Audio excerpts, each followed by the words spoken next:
2000 millisecond के बाद data print होगा। इस चीज़ को थोड़ा समझना। देखिए अभी जो ये टेम्परेचर क्या प्रिंट हो रहा है, ह्यूमिडिटी देखो ना डेसिमल में आ रहा है, ये चीज़ ह्यूमिडिटी 63%। Good evening friends. तो पुराना लेक्चर मेरा कंप्लीट हो चुका है LDR पे। तो अब मैं कुछ नया टॉपिक स्टार्ट कर रहा हूँ, ठीक है। चलो मैं सिंगल डिवाइस के बारे में मैं चलूँगा। उसके बाद जब थोड़ा बेसिक थोड़ा अच्छा हो जाएगा, मतलब काफ़ी सारी चीज़ें सीख लेंगे प्रोग्रामिंग के पार्ट में, तो थोड़ा एडवांस की ओर चलेंगे, ठीक है। एडवांस में मल्टी डिवाइस को कनेक्ट करके देखेंगे प्रोग्रामिंग। फिर लास्ट में क्या होगा, बिल्कुल जब कंप्लीट हो जाएगा हम चलेंगे IoT पे, ठीक है। और मैं आर्डिनो में प्रोग्रामिंग को डिवाइसों के बारे में इसलिए एक्सप्लेन कर रहा हूँ। आर्डिनो के जस्ट बाद में ESP32 पे चलेंगे। उसमें क्या होगा, कुछ नहीं, सिर्फ डायरेक्ट कोडिंग प्रोग्रामिंग सीखेंगे। उसमें डिवाइस के बारे में सीखने की ज़रूरत ही नहीं, क्योंकि आर्डिनो में डिवाइस के बारे में सीखेंगे, इलेक्ट्रॉनिक्स डिवाइसों के बारे में और बेसिक प्रोग्रामिंग में। और ESP32 में क्या होगा, डायरेक्ट प्रोग्रामिंग करेंगे, ठीक है। वो ज़्यादा इसलिए इसमें सीखना बहुत ज़रूरी है। अब आज के लेक्चर में मैं क्या स्टार्ट करने वाला हूँ, टेम्परेचर सेंसर और ह्यूमिडिटी सेंसर। तो ये रहा इसका ना, ये जो सेंसर है DHT11, DHT12 भी आता है, 11 भी आता है, ठीक है। तो जो मैं यूज करूँगा DHT11, ये रहा सेंसर। देखने में ऐसा दिखता है। इसमें 3 पिन होते हैं, एक ग्राउंड पिन के लिए होता है, एक VCC, ठीक है। मतलब इन दोनों का 5 वोल्ट देंगे, 5 वोल्ट। और ये मेरा डेटा पिन, इस पिन को कनेक्ट करेंगे माइक्रो कंट्रोलर से, मतलब आर्डिनो यूनो से। मतलब डेटा पिन से हम डेटा को रीड करेंगे माइक्रो कंट्रोलर के थ्रू, ठीक है। जो डिजिटल पिन का यूज करेंगे इसके डेटा को रीड करने के लिए, जो जिससे हम टेम्परेचर रीड कर सकते हैं और ह्यूमिडिटी रीड कर सकते हैं। तो ये जो सेंसर है एक इनपुट की तरह काम करेगा, ठीक है।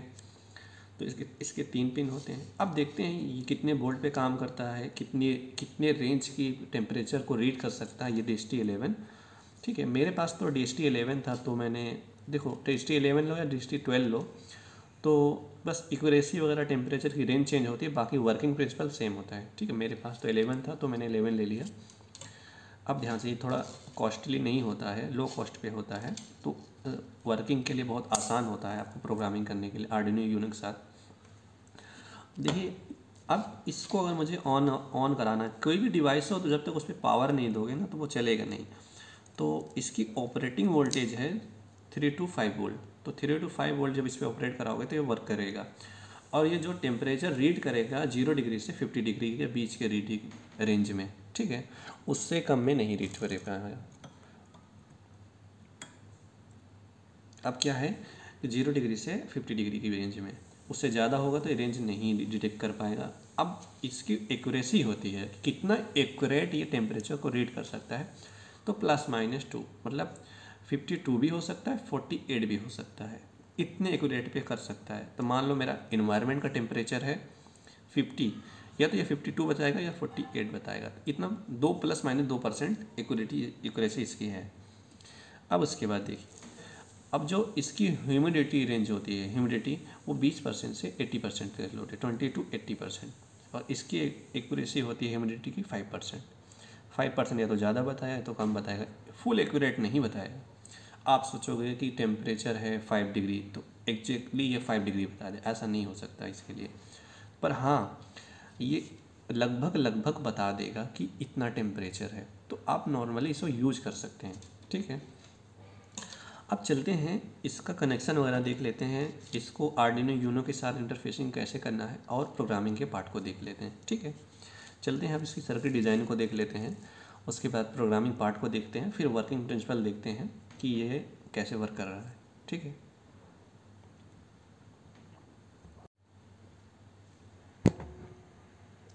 अब देखिए, ये रहा मेरा आर्डिनो यूनो को मैं क्या कर रहा हूँ कि आर्डिनो यूनो को इस टेम्परेचर के साथ कनेक्ट कर रहा हूँ। कनेक्ट करने के बाद प्रोग्राम करूँगा, मतलब कोड लिखूँगा, अपलोड करूँगा और इसको टेस्ट करूँगा। तो ये आर्डिनो यूनो ले लिया और आर्डिनो यूनो के साथ इसको कनेक्ट कर दिया। कनेक्ट करने के बाद 5 वोल्ट दे दो, सबसे पहले पावर दे दो। मैंने क्या किया, इस पर पावर दे दिया, ठीक है। ये रहा ग्राउंड, सॉरी ये पावर हो गया 5 वोल्ट, ये रहा ग्राउंड। क्योंकि जो माइक्रो कंट्रोलर का ये 5 वोल्ट ग्राउंड है ना, ये आउटपुट पिन है, मतलब इस पर आउटपुट वोल्टेज मिलती है, ठीक है। तो इससे माइक्रो कंट्रोलर से, इस यूनो से ले सकते हो। अब ये रहा पिन, इसका डेटा पिन, इसको मैं क्या कर रहा हूँ, माइक्रो कंट्रोलर से किसी भी डिजिटल पिन से कनेक्ट कर रहा हूँ। तो जो मैं यूज कर रहा हूँ सर्किट डिज़ाइन के अकॉर्डिंग, वो पिन नंबर 2 से कनेक्ट कर रहा हूँ। ठीक है, अब मैं कनेक्ट कर लेता हूँ पिन नंबर 2 से। ये रहा पिन नंबर 2, बहुत ही सिंपल है। तो क्या आज के देखेंगे कि टेम्परेचर को रीड करेंगे और ह्यूमिडिटी को, और सीरियल मॉनिटर पे डेटा को देखेंगे। जब सीरियल मॉनिटर पे देख लेंगे, उसके बाद सीरियल मॉनिटर के डेटा को हम एलसीडी पे प्रिंट करा के देखेंगे। तो आज का लेक्चर ये होगा, सेकंड लेक्चर एलसीडी के साथ देखेंगे कि टेम्परेचर को एलसीडी पे कैसे देख सकते हैं। तो आज तो सीरियल मॉनिटर पे देखने वाले हैं। ठीक है, अब जो मेन पार्ट होता है वो प्रोग्रामिंग का पार्ट होता है। ठीक है, आर्डिनो का जो मेन पार्ट होता है प्रोग्रामिंग का, प्रोग्राम कैसे करते हैं। अब क्या है कि हम टेम्परेचर सेंसर यूज कर रहे हैं, तो इसके बहुत सारे फंक्शन यूज करने वाले हैं। ठीक है, फंक्शन यूज करने, टेम्परेचर रीड करना है, ह्यूमिडिटी रीड करना है, और डिग्री सेल्सियस में होता है, उसको फ़ारेनहाइट में भी रीड करना चाहें तो तीन वैल्यूज़ रीड करना है, तो उसके बहुत सारे फंक्शन यूज करेंगे। अब फंक्शन यूज करने सबसे पहले हम क्या करते हैं, बहुत सारे फंक्शन डिफाइन होते हैं लाइब्रेरी में। तो इस टेम्परेचर सेंसर को ईजिली यूज करने के लिए आर्डिनो यूनो में ईजिली यूज करने के लिए हम लाइब्रेरी यूज करेंगे। ठीक है, अब ये हमारा है DHT11 सेंसर। ठीक है, तो जो इस टेम्परेचर का मॉडल है DHT11, तो जो इसकी लाइब्रेरी बनाई गई है, इसके अकॉर्डिंग लाइब्रेरी बनाई जाती है। ठीक है, एक बहुत लेंदी कोडिंग होती है लाइब्रेरी में, तो उसको समझने की ज़रूरत ही नहीं है, बस यूज कर लेना है लाइब्रेरी को। तो लाइब्रेरी क्या अटैच करेंगे, हैज़ इंक्लूड DHT.h, ये इसकी लाइब्रेरी होगी इस सेंसर की। ठीक है, ये हमारा DHT11 है, इस सेंसर की हम लाइब्रेरी अटैच कर लेंगे आर्डिनो IDE सॉफ्टवेयर में। ठीक है, उसके बाद हमने क्या किया, इसको यहाँ पर ले, हमने उसके बाद क्या किया है कि पिन नंबर 2 को डेटा पिन से कनेक्ट किया हुआ है। ठीक है, तो आर्डिनो यूनो से किसी भी डिवाइस के पिन को कनेक्ट करने का एक दूसरा भी तरीका होता है, मैक्रो का यूज करके। C++ के प्रोग्रामिंग में मैक्रो भी यूज करते हैं, तो ये एक तरीके का मैक्रो है, हैज़ डिफाइन DHT11 पिन 2। तो इसका मतलब ये हुआ, ये जो मैंने लिखा है, ये पिन नंबर से 2 से डिफाइन कर दिया, मतलब कनेक्ट कर दिया है। तो ये हम माइक्रो कंट्रोलर को बता रहे हैं, आर्डिनो IDE सॉफ्टवेयर से प्रोग्रामिंग करके बता रहे हैं, हमने डिफाइन मतलब कनेक्ट कर दिया है पिन नंबर 2 से इसके डेटा पिन को। तो इसको डिफाइन मतलब फिक्स कर दिया, डिफाइन कर दिए हैं, ये उसका कनेक्शन हो गया पिन नंबर 2 से। ठीक है, अब उसके बाद हम क्या करते हैं, हम करेंगे ऑब्जेक्ट बनाएंगे।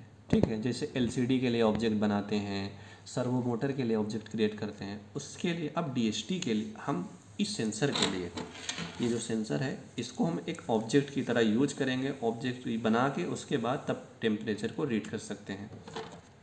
ठीक है, जब हम इसका ऑब्जेक्ट बनाएंगे, तो ऑब्जेक्ट किस टाइप का है, DHT लाइब्रेरी अटैच किए हैं ना, तो इस टाइप का ऑब्जेक्ट है, तो यहाँ लिखेंगे, अब उसका नाम लिखेंगे। ठीक है, जो है, ठीक है, ये तो हमारा टाइप हो गया, DHT है मॉडल। उसके बाद हम उसका क्या है, मेरा DHT11 है तो सेंसर, तो नॉर्मली हम यहाँ भी लिख सकते हो यहाँ पे टेम्परेचर सेंसर, तो नॉर्मली जो जैसा है आप वैसे ही कोशिश करो। ठीक है, आप यहाँ पे क्या लिखेंगे, DHT11, ये तो उसका नाम हो गया। ऑब्जेक्ट जो मैं बना रहा हूँ, इसका मैंने क्या नाम रख दिया, DHT11। ठीक है, जो ऑब्जेक्ट बना रहा हूँ, उसके बाद इसके अंदर वैल्यू क्या लिखनी है, पास करनी है। इसके अंदर वैल्यू लिखना है DHT पिन। ठीक है, यहाँ पे पिन हो, यहाँ पे टाइप होगा, टाइप की वैल्यू, और यहाँ पे पिन, यहाँ पिन लिखेंगे। तो यहाँ पे जो पिन डिफाइन किया वो यहाँ पे लिखेंगे, DHT पिन जो पिन नंबर 2 से कनेक्ट है, तो वैल्यू यहाँ पे लिखेंगे उसको, DHT पिन। और हमारा टाइप क्या है, DHT11 है, जो इस लाइब्रेरी में है DHT11।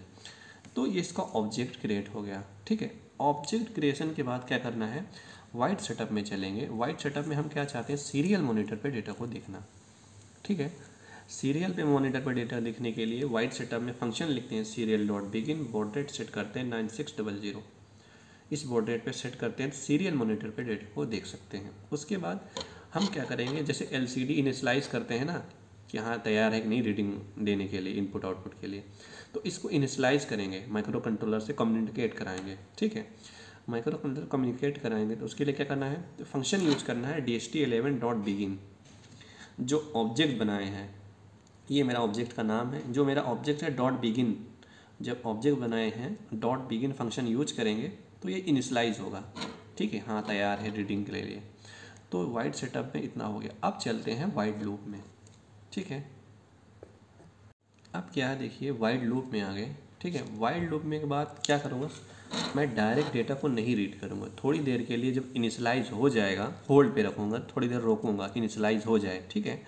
उसके लिए हम थोड़ा सा डिले करेंगे, डिले फंक्शन लगा के इसको रोक के रखेंगे, ठीक है। रीडिंग को रोक के रखेंगे, ये मतलब डिले फंक्शन लगा, ये थोड़ी देर रुकेगा, उसके बाद रीडिंग, इतनी देर के बाद 2000, ठीक है, इतनी देर मिली सेकंड के बाद, इतनी मिली सेकंड के बाद ये रीडिंग देगा।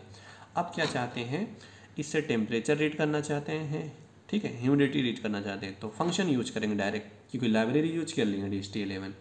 DHT11 लाइब्रेरी में डिफाइन हो चुका है function, read humidity, read temperature true, ये फ़ारेनहाइट के लिए होता है, ठीक है। तो क्या है कि हम अपनी इन्वायरमेंट से टेम्परेचर रीड करना चाहते हैं, तो ऑब्जेक्ट लिखेंगे, ऑब्जेक्ट के साथ फंक्शन यूज करेंगे, क्या जो ऑब्जेक्ट बनाए हैं DHT11 डॉट रीड ह्यूमिडिटी, जो मेरा ऑब्जेक्ट है ह्यूमिडिटी को रीड करे, ठीक है।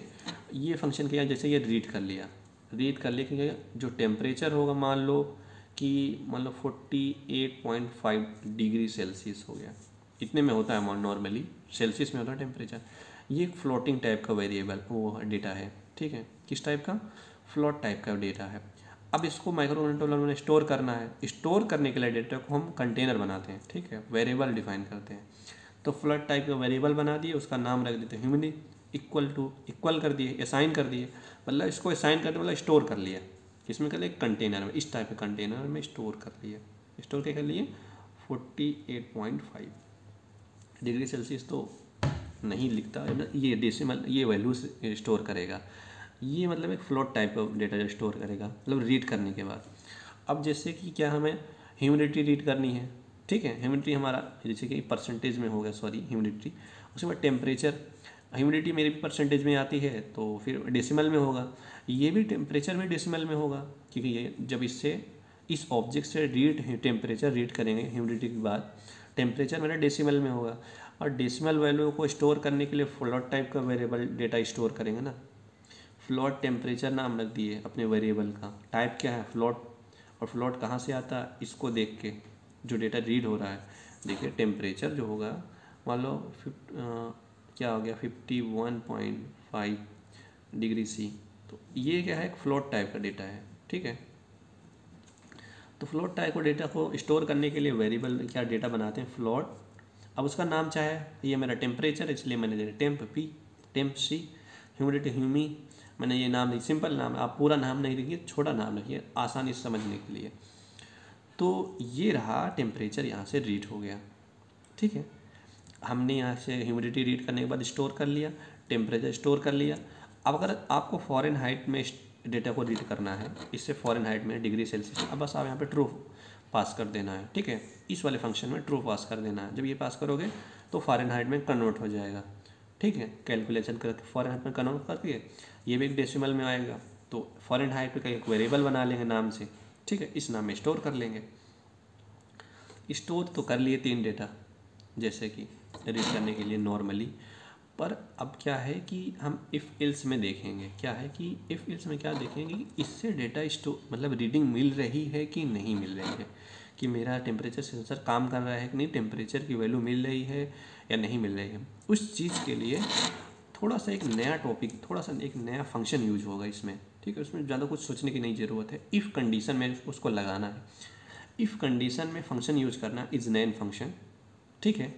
इफ़ देखा, जब ये इफ़ लगा दिए, इफ़ लगाने के बाद स्टेटमेंट लिखा, is nan humidity and is nan temperature, is nan temperature Fahrenheit, ठीक है, फ़ारेनहाइट। अगर ये कंडीशन ट्रू होगा, ठीक है, मतलब इसका मतलब ये है कि हम टेस्ट कर रहे हैं इस पर डेटा मिल रहा है कि नहीं। जब इस पर डेटा नहीं मिलेगा तो ये कंडीशन चलेगा, अब जब इस पर डेटा नहीं मिल रहा होगा तो इस कंडीशन पे आएंगे। तो सबसे पहले अगर आपकी रीडिंग नहीं, टेम्परेचर सेंसर काम नहीं करा, तो आपको ये यूज करना पड़ेगा कोडिंग का कॉन्सेप्ट, ठीक है, इज नैन फंक्शन के अंदर, ठीक है, एक नंबर वैल्यू देता है ये, ठीक है। तो थोड़ा सा आपको सीखना पड़ेगा ना इस नैन फंक्शन क्या होता है, C++ में, जावास्क्रिप्ट में भी होता है। बेसिकली आपको सिर्फ सिंपल यहाँ पे इसको यूज करना है बस, ठीक है। इस नैन फंक्शन में देखें ह्यूमिडिटी डालेंगे, टेम्परेचर डालेंगे। अगर ये हमारा ट्रू होगा तो सीरियल मतलब ये टेस्टिंग के लिए होता है, हाँ इस पर डेटा रीड हो रहा है कि नहीं, मतलब ठीक है। रीड नहीं हो रहा है तो क्या होगा, fail to read from DST sensor. Print करा कर सीरियल मॉनिटर पर serial dot print ln fail to read from DST sensor. अगर ये ट्रू हुआ तो, अगर ये ट्रू नहीं हुआ तो हमारा कहाँ जाता है फंक्शन, वो स्टेटमेंट कंडीशनल हमारा जाता है एल्स में जाएगा ना। अब एल्स में चलेंगे, एल्स अगर ऐसा ना हुआ, ऐसा ना हुआ तो हम सबसे पहले क्या करेंगे, सीरियल मॉनिटर पे क्या प्रिंट कराना चाहते हैं। सीरियल मॉनिटर मैंने DHT11, उसके बाद मैंने हैज़ लिख दिया, ह्यूमिडिटी, ठीक है। उसके बाद ह्यूमिडिटी बाद वैल्यू मान लो 80%, उसी सीरियल मॉनिटर पे। उसके बाद थोड़ी देर के बाद ऐसे ऐसे जगह खाली हो, फिर टेम्परेचर की वैल्यू, ठीक। ऐसे डेटा को प्रिंट कराना चाहते हैं। इस चीज़ को बनाने के लिए सीरियल हम प्रोग्राम में क्या करते हैं, सीरियल डॉट प्रिंट, ठीक है। सीरियल डॉट प्रिंट फंक्शन में स्ट्रिंग पास करेंगे और किस टाइप का डेटा रीड करना चाहते हैं, ह्यूमिडिटी, वो लिख दिए। उसके बाद वैल्यू पास कर दिए, ये डायरेक्ट वैल्यू प्रिंट हो जाएगा। डायरेक्ट मान लो 80% ह्यूमिडिटी है, ये परसेंट प्रिंट हो जाएगा, ठीक है। अब ये परसेंटेज लगा देंगे, ठीक है, क्योंकि ह्यूमिडिटी परसेंटेज में होता है, परसेंटेज लगा देंगे, ह्यूमिडिटी परसेंटेज में होता है, ठीक है। उसके बाद ये मैंने कहा serial dot print double invert का मैंने कहा एक स्पेस लगा दिया, कैरेक्टर लगा दिया। इस कैरेक्टर के बाद हम क्या लिखेंगे, serial dot print temperature, temperature के बाद टेम्परेचर की वैल्यू क्या लिख दिया मैंने, सीरियल डॉट प्रिंट टेम्परेचर की वैल्यू। अब टेम्परेचर की वैल्यू प्रिंट हो जाएगा। उसके बाद मेरे से यहाँ पर टेम्परेचर की वैल्यू भी जाएगी और फ़ारेनहाइट की वैल्यू प्रिंट हो जाएगी, ठीक है। ये तो बिल्कुल बेसिक है, इसमें ज़्यादा कुछ सोचना ही नहीं है कि सीरियल मॉनिटर पर डेटा प्रिंट कराना, डिस्टेंस की वैल्यू प्रिंट कराना, डिस्टेंस लिखते थे तो ये होगा टेम्परेचर की वैल्यू के लिए। अब क्या करते हैं, अब चल के थोड़ा सा इस पर प्रोग्राम अपलोड कर लेते हैं, ठीक है। प्रोग्राम अपलोड करने के लिए प्रोग्राम अपलोड करेंगे और सीरियल मॉनिटर पर डेटा को देखेंगे, उसके बाद ये चीज़ तभी समझ में आएगी, ठीक है। मैंने पोर्ट लगा दिया है, अब चल के प्रोग्राम अपलोड कर लेते हैं इस पर, फिर डेटा को देखते हैं। ओके, मैंने पोर्ट लगा लिया। देखिए COM4 पोर्ट पे मेरा कनेक्ट है। आप देखिए यहाँ पे लाइब्रेरी अटैच किया होगा मैंने, तो आपको यहाँ से मिल जाएगा। देखिए यहाँ कहाँ गया, ये रहा ना लाइब्रेरी मैनेज। आप यहाँ सर्च कर तो आपको लाइब्रेरी मिल जाएगा, ठीक है। DHT11, ये देखिए लाइब्रेरी आ रहा है ना DHT11, ये आप यहाँ से इंस्टॉल कर सकते हैं। बहुत सारे मिल जाएंगे आपको, सारे नहीं इंस्टॉल करना है, ठीक है। आप यहाँ से लाइब्रेरी इंस्टॉल करना है, जैसे ये वाला है ना, ये आप यहाँ से इसको इंस्टॉल कर सकते हैं DHT11 सिंपली।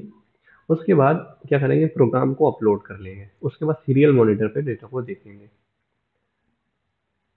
ओके, ये रहा, कंपाइल हो रहा है। कंपाइल मतलब ये होता है कि हमारी जो लैंग्वेज समझ में आ रहा है उसको कन्वर्ट कर 01 में लैंग्वेज में कन्वर्ट कर देता है। ये प्रोग्रामिंग अपलोड हो गई, ये रहा सीरियल मॉनिटर। देखो 2000 मिली सेकेंड के बाद डेटा प्रिंट होगा। इस चीज़ को थोड़ा समझना। देखिए अभी जो ये टेम्परेचर क्या प्रिंट हो रहा है, ह्यूमिडिटी, ह्यूमिडिटी देखो ना डेसिमल में आ रहा है। ये चीज़ ह्यूमिडिटी 63% और टेम्परेचर है 22.20 डिग्री।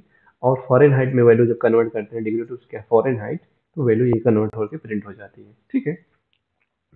ये चीज़ थोड़ा सा समझा दे रहा हूँ मैं प्रोग्राम में ही, कि मैंने क्या किया, ये लाइब्रेरी अटैच कर लिया।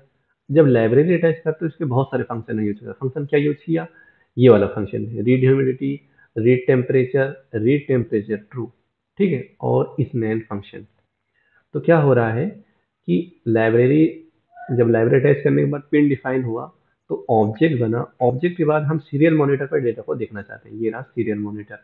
अब इनिशियलाइज करने में सीरियल मॉनिटर देखने क्या मैंने प्रिंट किया, लिखा है serial dot begin double invert DHT11 humidity. As it is जैसे जैसे हमने यहाँ पे सीरियल मॉनिटर पर लिखा है, पहले ह्यूमिडिटी वैल्यू प्रिंट हो रही थी, ह्यूमिडिटी, फिर ये वैल्यू टेम्परेचर, टेम्परेचर के बाद फ़ारेनहाइट की डिग्री वैल्यू।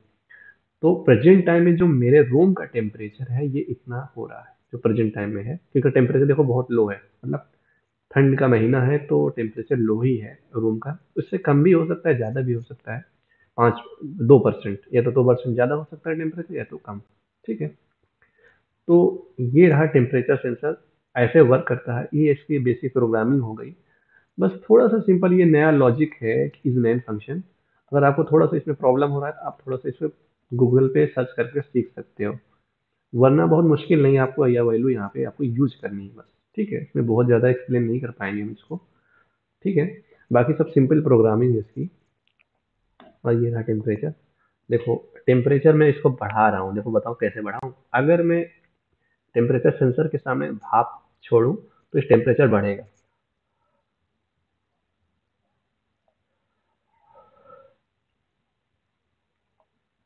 देखो ये टेम्परेचर 23 चला गया था, 24 चला गया था, मतलब मैं क्या किया, अपने मुंह से जैसे भाप छोड़ा हूं, मतलब एनर्जी निकाल रहा हूँ हीट के फॉर्म में, तो टेम्परेचर देखो बढ़ गया है, तो मतलब टेम्परेचर सेंसर तो तुरंत देखिए वैल्यू चेंज हो गई ना, ह्यूमिडिटी 93 चली गई, और ये हमारा इतनी वैल्यू आ गई। ठीक है, वैसे आज का लेक्चर इतना रहा। नेक्स्ट लेक्चर में आप देखेंगे टेम्परेचर को उस पर देखें, हाँ, एलसीडी पे प्रिंट करा के, तो ये चीज़ और अच्छे से समझ में आएगी। अगर अभी इतना नहीं समझ में आया तो मैं जब इसे एलसीडी पे चलूंगा तो इसको और अच्छे से एक्सप्लेन करूंगा। ठीक है, ओके, थैंक यू।